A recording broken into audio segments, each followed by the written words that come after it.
Episode के starting में हमको मसाओ को दिखाया जाता है। वो एक खिलौना खरीदने के लिए एक शॉप में आता है, तभी उसको सेम खिलौना मिलता है। इसलिए उसको बहुत बुरा लगता है और वो डस्टबिन में फेंक देता है। उसके बाद हमको दिखाया जाता है कि जो उसने खिलौना फेंका था, उधर से ही उसका एक क्लोन जनरेट हो रहा था। उसके बाद सीन शिफ्ट होता है और हमको उन सबको दिखाया जाता है। शिनचैन, काज़ामा और बो और मसाओ को दिखाया जाता है कि वो पार्क में खेल रहे थे।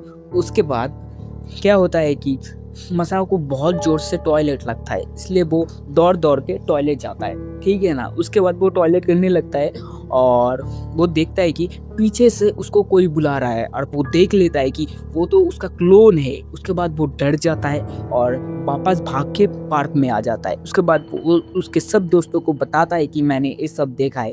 उसके बाद उसके दोस्त जो उधर जाते हैं कि क्या देखा है, वो सब चेक करने के लिए। उसके बाद वो उधर जाके काज़ामा देखता है कि उधर तो कुछ नहीं है। उसके बाद वो मसाओ को बोलता है, नहीं मसाओ, इधर तो कुछ नहीं है। उसके बाद वो वापस पार्क में आ जाते हैं। उसके बाद वो देखते हैं कि उनका जो खिलौना था वो सब गायब हो गया था।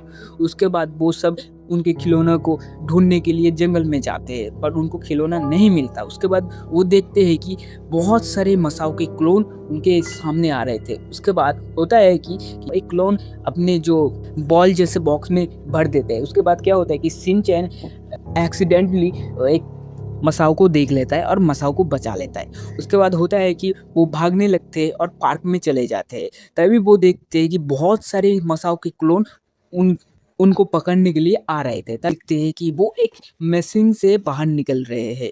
उस मशीन में भी मसाओ का चेहरा था। उसके बाद वो देखते हैं कि वो जो उनके पास जो बॉल था, वो उस बॉल में चले जा रहे थे।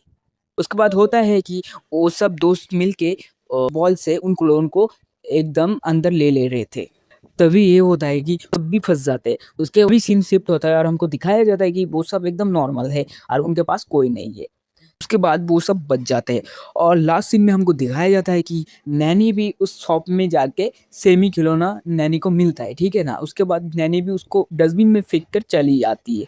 तभी हमको दिखाया जाता है कि पीछे से नैनी का भी एक क्लोन आ जाता है, ठीक है ना? उसके बाद ये एपिसोड खत्म हो जाता है।